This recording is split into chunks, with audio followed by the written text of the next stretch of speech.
Venimos hablando que la oración tiene poder, venimos hablando que la oración es parte de la formación de un verdadero discípulo, y vamos a hacer un repaso de todo lo que venimos viendo, ¿sí?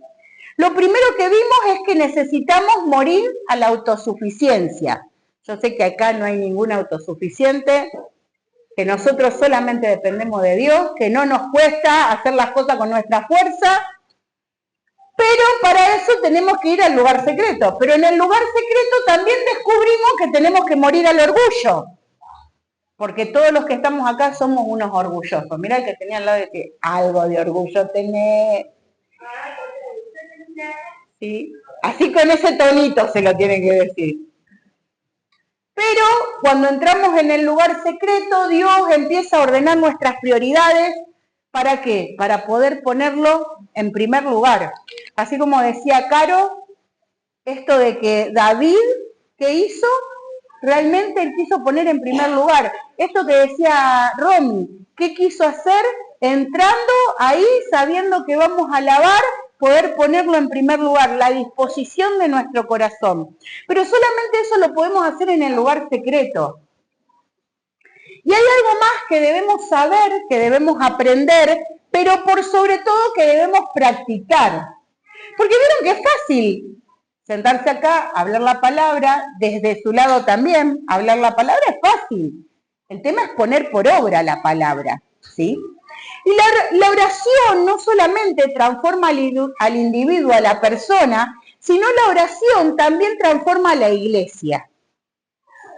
Y hay una oración que nosotros hacemos en el lugar secreto, donde yo estoy a solas con papá, ¿sí? Vimos la semana pasada que cerrada la puerta no quiere decir que yo me esconda en un lugar, sino que tenga ese momento de comunión personal con el Señor.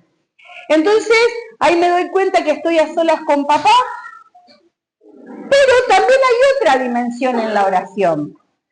La dimensión que Dios diseñó para que nosotros también podamos vivir esa vida de oración juntos. ¿Y cómo es eso?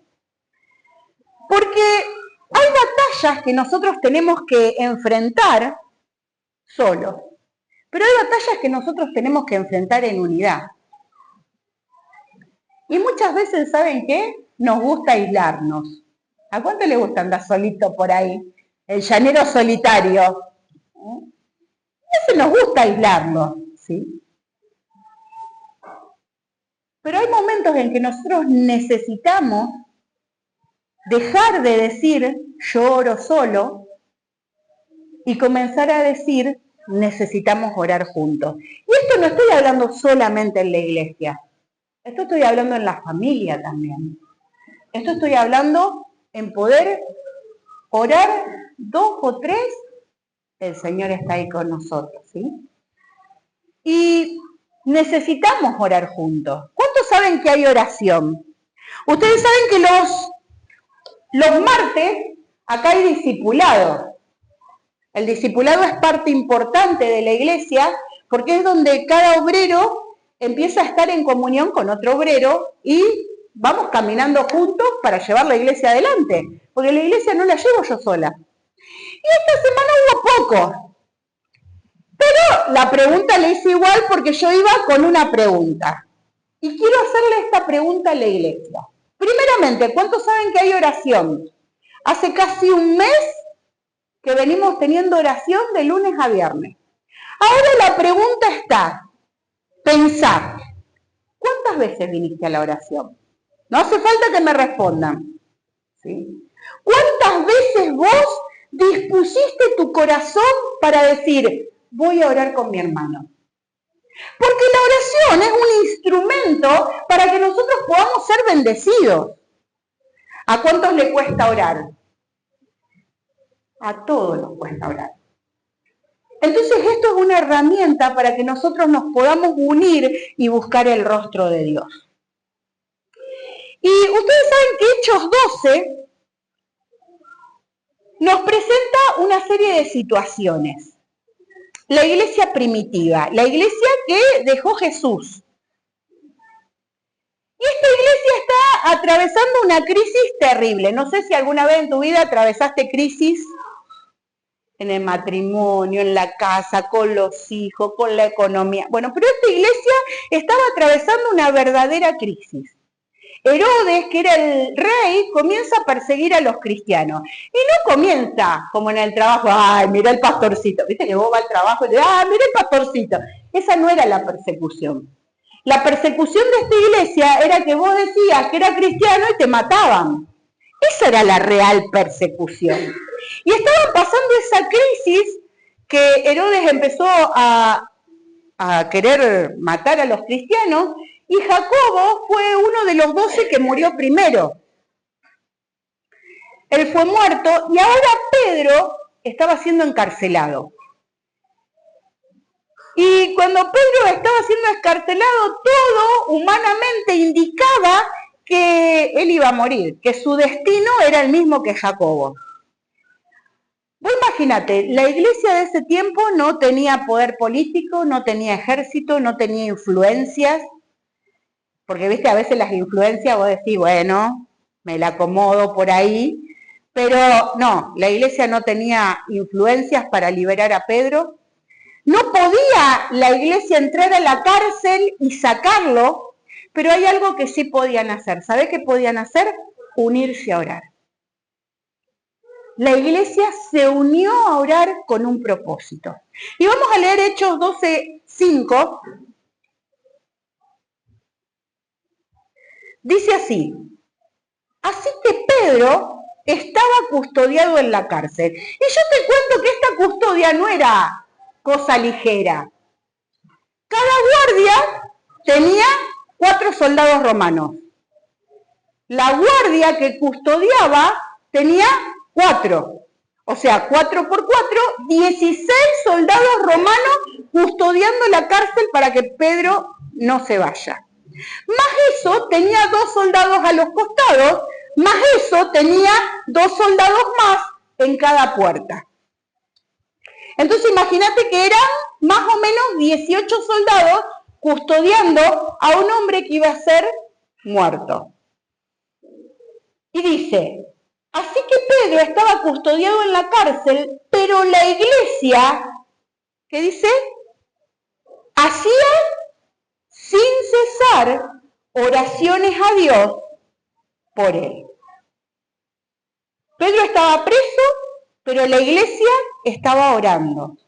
Él estaba encadenado, pero la iglesia estaba unida. Él desde ahí, desde la cárcel, Pedro no podía hacer nada, pero había un pueblo que hacía algo desde el lugar donde ellos estaban. ¿Qué hacían? Oraban. Y a veces pasa esto, no hay soluciones en las manos. Y a veces no vemos soluciones. Pero hay algo mucho más importante, ponerse juntos delante de aquel que sí puede tener la solución para cada uno de nuestros problemas. Y en Hechos 12, la iglesia descubre que cuando sus fuerzas no alcanzan, la unidad y el acuerdo en la oración se convierten en un arma espiritual. Nosotros tenemos un arma espiritual que no usamos. Nosotros tenemos un poder que viene del Espíritu Santo que no usamos. Yo como título le puse a esta prédica, una iglesia que ora cambia la historia. Porque realmente si nosotros tuviésemos en cuenta el poder del Espíritu Santo que tenemos sobre la iglesia, que tenemos sobre la familia, nosotros tendríamos victoria todas las veces. ¿Por qué? Porque Cristo nos da la victoria. Una iglesia que ora unida, se fortalece. ¿Y saben qué? Nosotros no fuimos llamados a caminar solos. ¿Cuántos les gusta caminar solos? Nosotros somos un cuerpo. Y yo quería traer, pero no traje, unos dibujos. Una mano por allá, un pie por allá, un cuerpo por acá. Y nosotros no caminamos así separados. Nosotros caminamos como un cuerpo unido. Imagínate que mi mano vaya caminando solita para allá. Y nosotros no fuimos llamados a caminar solos, nosotros fuimos llamados a caminar como un cuerpo. Y necesitamos disponernos a hacer una iglesia que ora, que se une y que persevera. Y que esa oración pueda ser la expresión de dependencia a nuestro Rey. Entonces, puse 4 puntos para que nosotros estudiemos. Y el primero es que en medio de las crisis, la iglesia debe permanecer unida. Y esto vos lo podés tomar para vos, porque realmente esto abarca la familia. La iglesia es una gran familia, pero vos también tenés tu familia personal. Y en medio de las crisis, la familia también permanece unida cuando ora. Dijimos en Hechos 12:5 que hacían oraciones sin cesar a Dios por Pedro. Y vuelvo a repetir, la situación era crítica. Vos imaginate, porque una cosa es hablarlo así rápidamente y otra es ponerte en la situación. Eran cristianos que uno de sus 12, de sus líderes, había muerto porque dijo que amaba a Dios. Jacobo había muerto. Ahora Pedro, que era el que llevaba la iglesia adelante, era el vocero de la iglesia, corría riesgo de muerte. Era el que los guiaba. Herodes tenía todo, el poder para hacer lo que quisiese. Y la iglesia toda estaba amenazada. Sin embargo, hay algo que la persecución nunca pudo detener, nunca pudo destruir. Y lo hablo sabiendo que historia eclesiástica está ahí a full. La iglesia unida nunca pudo ser destruida, la iglesia orando nunca pudo ser destruida. La crisis podía provocar miedo y la crisis podía decir, bueno, cada uno se encierra en su casa. ¿Estaba mal eso? Porque la gente tenía miedo, entonces decía, bueno, me encierro en mi casa. Podría decir, y lo podría haber dicho ciertamente, esto es muy peligroso. No nos reunamos, oremos cada uno en su casa. Podrían o no haber dicho eso. Si salían afuera podían correr riesgo de muerte. Pero estos hermanos dijeron, no es lo mismo. ¿Dios nos escucha en nuestra casa? Sí, obvio, Dios nos escucha. Pero hay un poder en la oración unida. ¿Sí? Estos hermanos hicieron lo contrario. A pesar de todo, se reunieron a orar. Y alejarme no es unidad. Muchas veces es que el yo quiere gobernar. ¿Cuántos han pasado que dijeron, yo lo digo porque yo también lo pasé, no me meto con nadie? Vos sabés que yo, en un momento, yo salí de una iglesia, después de haber orado mucho tiempo, y yo dije, quiero ir a un lugar donde no me conozca nadie, donde no haga nada, donde me siente, entre y me vaya. Ese era mi corazón. ¿Sabe qué era? Mi yo. No me lastimen, no me toquen, ya me lastimaron mucho. Ese era mi yo. ¿Pero era la voluntad de Dios? No, 2 días y ya estaba sirviendo a Dios. ¿Y cómo no voy a servir a Dios si yo estoy tan agradecida con lo que hizo en mi vida? Y realmente, a veces, tenemos que ver por qué nos queremos alejar. Porque las crisis muchas veces no nos unen automáticamente. Al contrario, pueden sacar a la luz una tendencia muy peligrosa, que es esa tendencia a aislarnos. ¿Cuándo nos aislamos? Nos aislamos cuando algo me duele. Nos aislamos cuando algo me decepciona.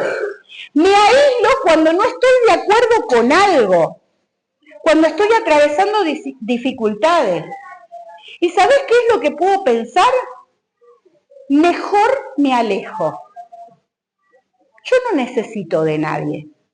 Porque eso es a veces lo que pasa por nuestra mente. Pero en realidad tengo que preguntarme, ¿qué hay detrás de ese alejarme? Muchas veces está el yo, el mismo yo al que Dios nos llama a negarnos. ¿Vos te acordás que Dios nos llama a negarnos a nosotros mismos? Lucas 9:23, y Jesús le decía a todos, si alguno quiere venir en pos de mí, niéguese a sí mismo, tome su cruz y sígame. Dios nos llama a negarnos. Y el discípulo no niega el yo solo cuando ora delante de Dios. Porque, viste, a veces nos ponemos delante de Dios y empezamos a decir, sí, Señor, vos sabés que me duele, que esto. Pero más bien el discípulo se niega en sus relaciones con los demás. Porque es ahí donde vos ves que morís al yo. Yo puedo pararme y puedo decirle, Señor, sí, me lastimó. Pero realmente yo me niego al yo cuando alguien que me lastimó, voy y lo abrazo. Voy y digo, Señor, hay algo más fuerte que nos une. ¿Qué es lo que nos une? Cristo. Cristo me está uniendo con mi hermano. Entonces hay algo más fuerte en mí que me lleva a que yo muera. El yo siempre dice, yo decido. Nadie se meta en mi vida. Cristo dice, seguime. El yo dice, no necesito a nadie. Cristo dice, somos un cuerpo. El yo dice, me voy. El yo dice, me voy. ¿Pero qué dice Cristo? Permanece. El yo siempre busca controlar. Y el discípulo aprende a someterse. ¿Nos cuesta someternos? Un montón. Pero ¿saben cuál es el tema? Que a veces alejarnos no significa que vayamos a tener paz. Porque a veces creemos que alejándonos nosotros vamos a tener esa paz que uno quiere. Y Romanos 12, del 1 al 2, dice así, una palabra que conocemos mucho, pero no terminamos de engancharle la onda. Así que, hermanos, os ruego por las misericordias de Dios. Pablo está diciendo, mirá, yo te pido por favor, porque Dios es misericordioso, que presentéis vuestro cuerpo en sacrificio vivo. Pero cuando me duele ya no quiero. Pero Dios dice, presentad tu cuerpo en sacrificio vivo, agradable a Dios, que es vuestro culto racional. Entonces cuando yo tengo que morir al yo voy a saber que estoy muriendo al yo, porque es un culto racional, es algo que hago para el Señor. No os conforméis, después dice, no os conforméis a este siglo, sino transformaos por medio de la renovación de vuestro entendimiento, para que comprendáis cuál sea la buena voluntad de Dios, agradable y perfecta. O sea que cuando yo me someto a Dios para hacer ese sacrificio vivo, hacer ese culto racional, empiezo a tener la mente de Cristo. Y yo tengo que pensar que Cristo me llama a vivir gobernado por Él. ¿Cuántos están gobernados por Cristo? Puedes levantar las manos y decir, ¡estoy gobernado por Cristo! Gloria a Dios. Perdón. Cristo me llama a vivir gobernado por Él. No por mi criterio, no por mis pensamientos. La pregunta no es por qué me alejo. ¿Saben cuál es la pregunta? ¿Quién gobierna mis decisiones a alejarme? ¿Cristo o mi yo? ¿Y sabes qué? Yo puedo cambiar de lugar y seguir teniendo el mismo problema en mi corazón. Y yo noté algo que me habló mucho. Puedo encerrarme, pero si el yo sigue gobernando, no estoy creciendo en Cristo. Simplemente estoy protegiendo mi propia voluntad. No quiero cambiar. Y muchas veces el aislamiento parece la solución. Pero ¿sabes qué hace? Termina alimentando aquello de lo que Dios quiere liberarme.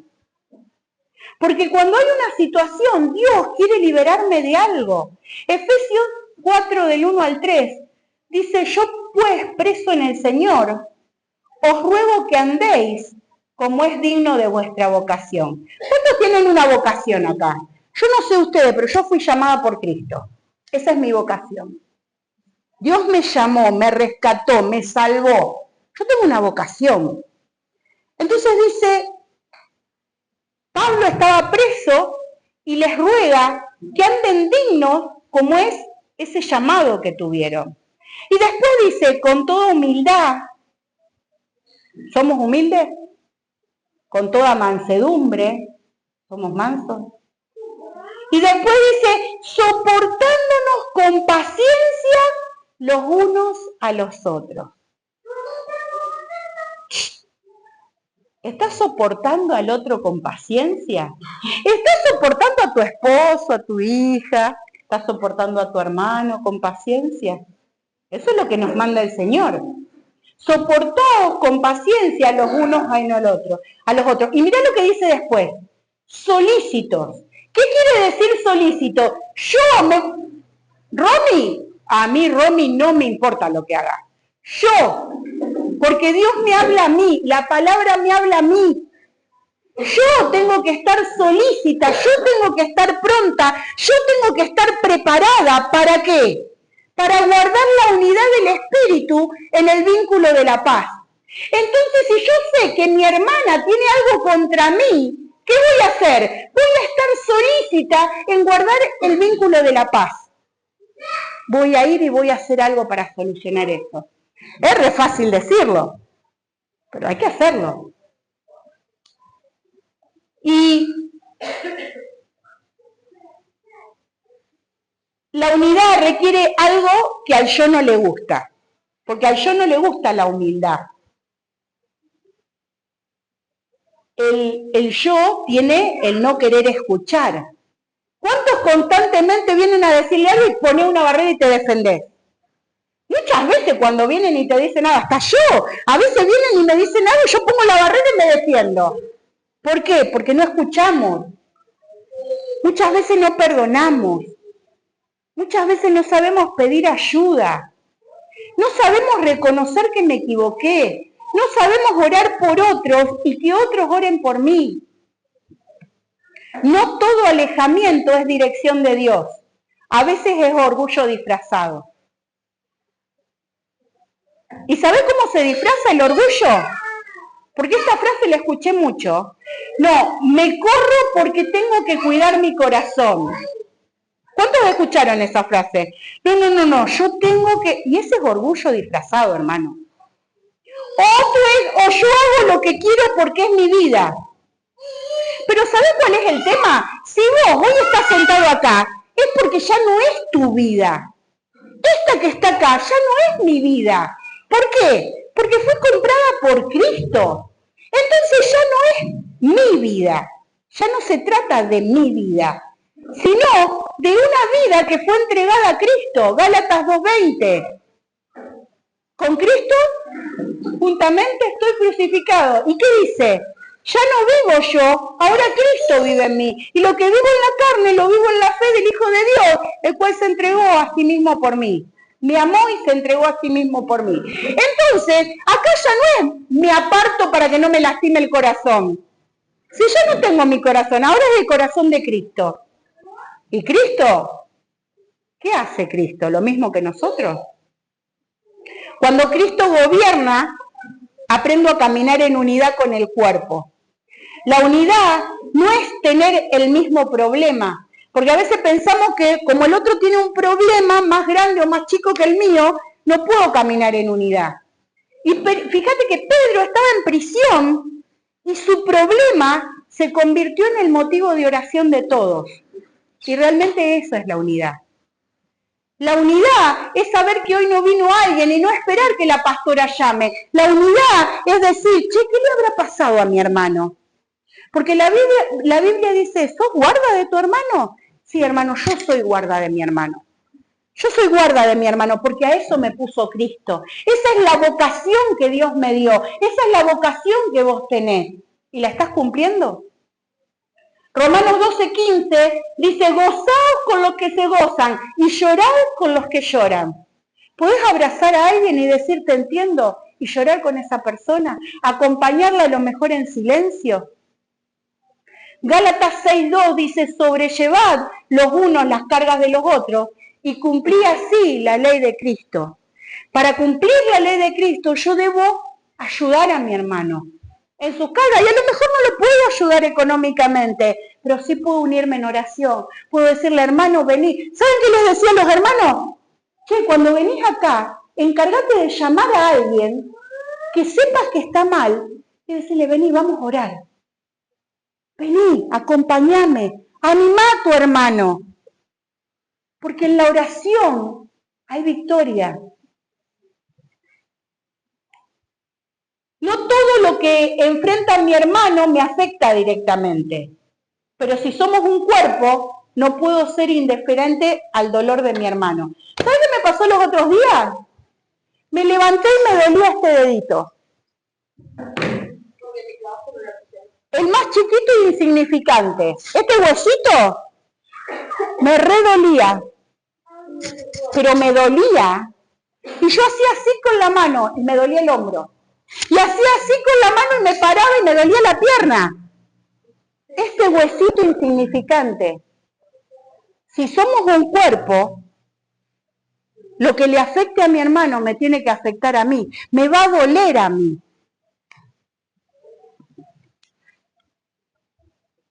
Por eso no puedo ser indiferente al dolor de mi hermano, ni tampoco a la necesidad de mi iglesia. Hermanos, hay una necesidad en la iglesia y yo no puedo ser indiferente.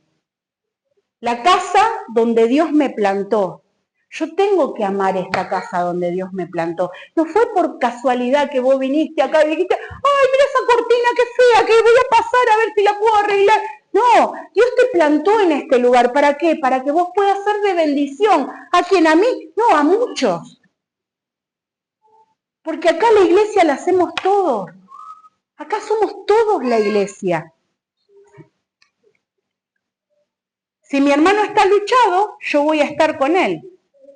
Entonces yo tengo que preguntarme, ¿estoy conectado con mi hermano? ¿O solo estoy cerca físicamente? ¿Me importa y me preocupa el otro? Una iglesia puede estar llena de personas, pero pueden estar profundamente aisladas. Y Dios no nos llamó a ser una multitud reunida.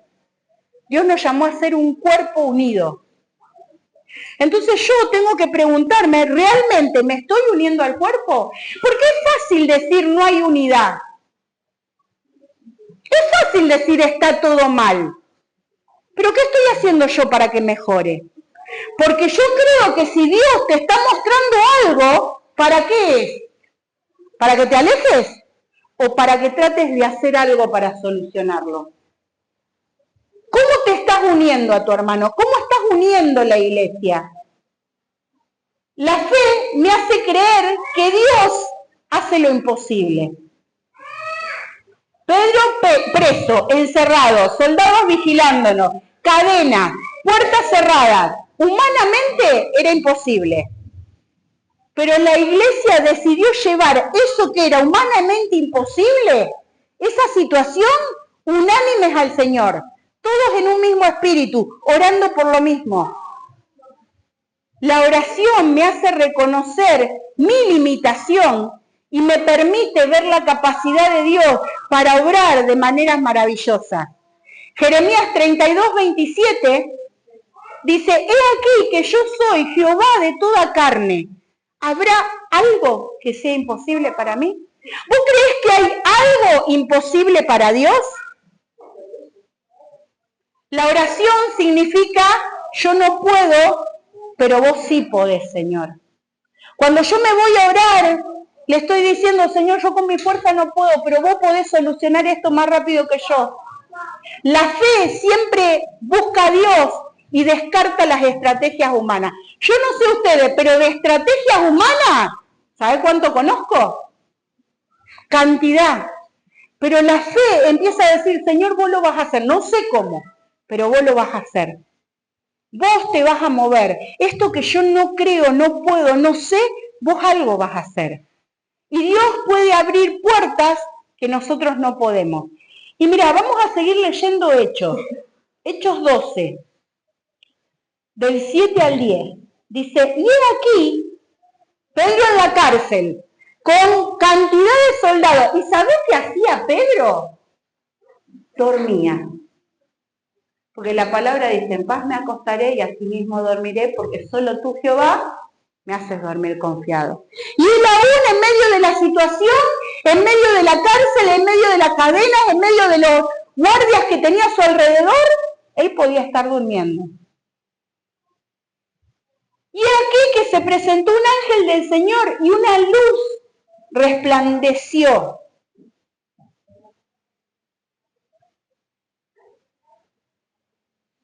Voy a leer acá. Y aquí que se presentó un ángel del Señor y una luz resplandeció en la cárcel. Y tocando a Pedro en el costado, mirá cómo estaba durmiendo que lo tuvo que tocar, le despertó diciendo, levántate pronto. Y las caderas le cayeron de las manos. Mirá lo que hizo el Señor. Seguimos. Le dijo el ángel, cíñete y átate las sandalias. Y lo hizo así. Y le dijo, envuélvete en tu manto y sígueme. Y saliendo le seguía, pero no sabía que era verdad lo que hacía el ángel, sino que pensaba que veía una visión. Che, estaba, vos imaginate dormido. ¿Viste cuando vos te levantás dormido? Un ángel te toca y le dice, che, dale, apúrate, atate los cordones, ceñite el manto, vamos, ponete, vamos, seguime. Y él estaba así, todo desorientado, pero las cadenas se le cayeron. Y él empezó a caminar. Y él pensó que era una visión, pensó que estaba soñando.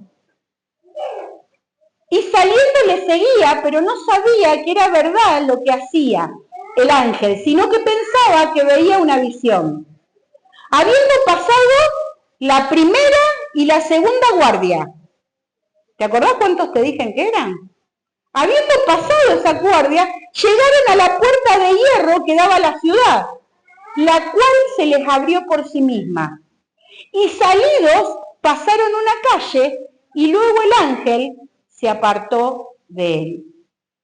Ni Pedro ni los hermanos que estuvieron orando abrieron las puertas. Pero Dios escuchó e intervino.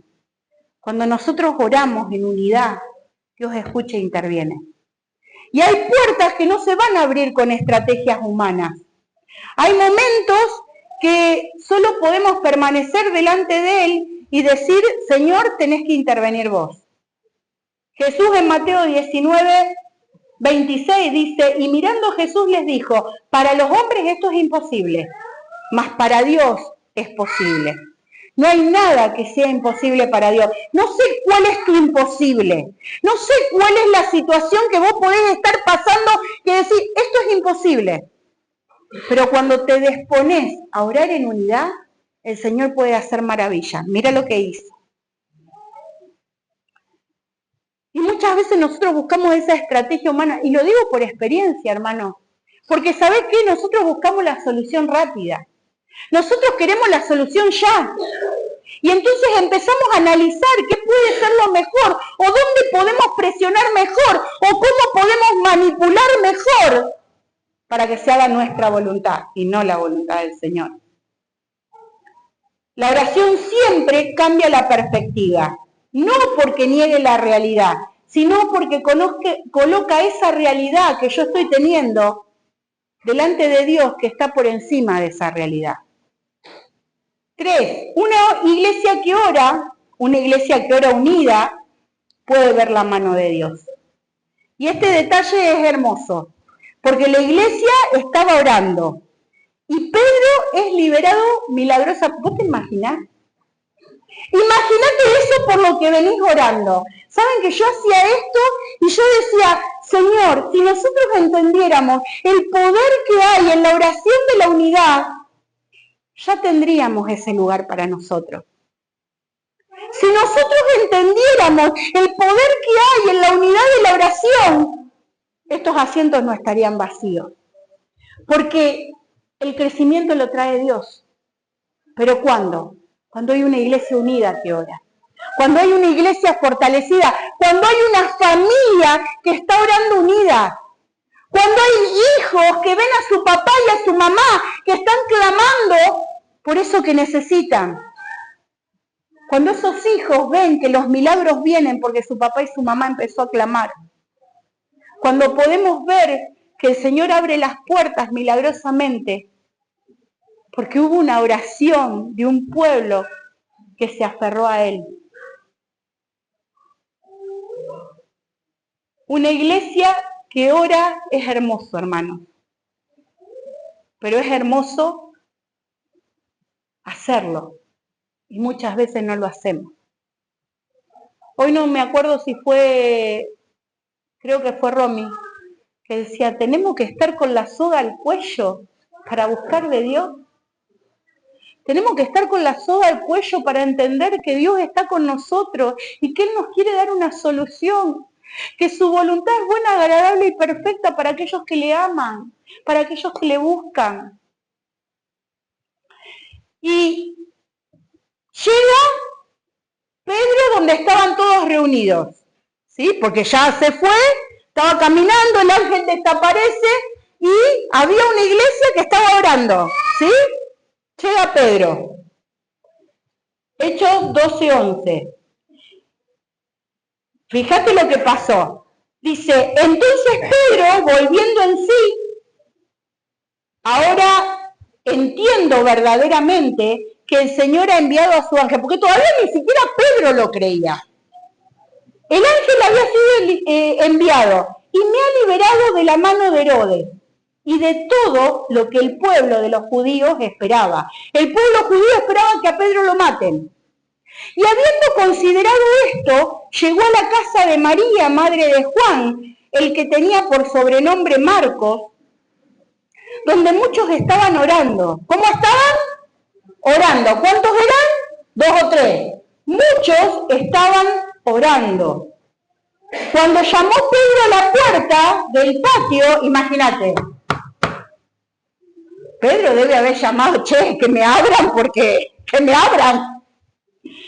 Cuando llegó a la puerta del patio, salió a escuchar una muchacha llamada Rode. ¿Y sabés qué pasó? Vos imagínate, Pedro golpeando, y la chica escuchó, y escuchó que era Pedro, y en vez de abrirle, le agarró tanta emoción, no sé si alguna vez te agarró emoción, le agarró tanta emoción que salió corriendo. ¡Gente, es Pedro, es Pedro! ¿Y sabés qué le dijo la gente que estaba orando para que Pedro sea liberado? Dice, ¡estás loca! ¡Estás loca!, le dijeron. Pero ella aseguraba de que así era. Entonces ellos decían, es un ángel. Y ellos oraban por Pedro, Pedro aparece, pero lo sorprendente es que ellos no creen. Ellos no creen que fuera Pedro, que Pedro estaba afuera. Y la respuesta fue, estás loca. Dice ahí, en la palabra, estás loca, le dijeron. ¿Y saben qué? A veces nos pasa eso a nosotros. Es algo totalmente humano. Porque ¿sabés qué? Muchas veces nos acostumbramos a nuestras limitaciones. Muchas veces nos acostumbramos a no pensar que Dios puede hacer maravillas. Muchas veces nos acostumbramos a no reconocer las respuestas de Dios. Y Dios puede responder de una manera mucho mayor a la que nosotros esperamos. Mucho mayor. Efesios 3:20 dice, y aquel que es poderoso para hacer todas las cosas mucho más abundantemente de lo que pedimos o entendemos, según el poder que actúa en nosotros. Él tiene el poder para hacer eso que vos le estás pidiendo, eso que vos estás orando, eso que te pusiste de acuerdo en tu familia para pedirle. Dios puede hacerlo mucho más abundante, mucho más sobresaliente. La iglesia pidió, Dios respondió, pero la respuesta fue mucho más grande que sus posibilidades. ¿Por qué? Porque ellos no podían liberar a Pedro. La oración perseverante no depende de la rapidez de la respuesta. Ellos decían, oraban sin cesar, no dejaban de orar. No sabemos cuánto hacía que esta gente oraba, pero sí sabíamos que ellos continuaban orando, ellos eran perseverantes. Y ¿sabés qué? La respuesta me lleva a reconocer que fue Dios siempre. Hechos 12:11. Entonces Pedro volvió en sí y dijo: ahora entiendo verdaderamente que el Señor ha enviado a su ángel. Cuando nosotros reconocemos, podemos reconocer que fue Dios en nuestra vida. Fue Él. Pedro dijo: el Señor lo hizo, porque la gloria siempre tiene que ser de Él. La oración de una iglesia puede cambiar el curso de la historia. Y esto es fundamental. Esa iglesia que parecía pequeñita, con un Herodes que parecía poderoso, que podía tener todo bajo su poder, Pablo que parecía derrotado, que en cualquier momento lo mataban, Dios intervino. Herodes tenía autoridad, pero no podía impedir la voluntad de Dios. Él no podía impedir que la iglesia orara. Él no podía cerrar las puertas del cielo. Y cuando hay una iglesia unida, nadie puede cerrar las puertas del cielo. Entonces no subestimemos el poder que tiene una iglesia que ora juntos, una familia que ora juntos. Santiago 5:16 dice: confesad vuestras ofensas unos a otros y orad unos por otros para ser sanados. La oración eficaz del justo puede mucho. Nuestra oración unida puede mucho. Y la iglesia que ora no es una iglesia pasiva, es una iglesia que reconoce que su batalla no se gana con recursos humanos. Y quiero terminar con este pasaje. Puedes ponerte en pie. Segunda de Crónicas 7:14. Segunda de Crónicas 7:14 también es un pasaje muy conocido, que lo hablamos pero no lo practicamos. Si se humillare mi pueblo, sobre el cual mi nombre es invocado, y oraren, y buscaren mi rostro, y se convirtieran de sus malos caminos, entonces ahí oiré de los cielos, perdonaré sus pecados y sanaré su tierra. La transformación comienza cuando el pueblo vuelve su corazón a Dios. Hermanos, ¿saben que necesitamos? Volver nuestro corazón a Dios. Volver nuestro espíritu a Dios, porque Dios quiere levantarnos. Dios quiere levantar una iglesia que vuelva a orar. Dios no quiere solamente programas, actividades, reuniones, sino Él quiere oración. Ahí comienza el poder. Ahí es donde se enciende la llama. Hermanos, ¿saben los grandes avivamientos dónde empezaron? Empezaron en uno que dijo: yo me pongo a orar. Empezaron en uno que dijo: no importa lo que pase, yo me pongo a orar, y vienen otros y vamos a orar. Y vamos a clamar, y el Señor va a escuchar, y Dios va a hacer. ¿Sabes qué? Dios cambió esta historia. ¿Por qué? Porque la iglesia oraba.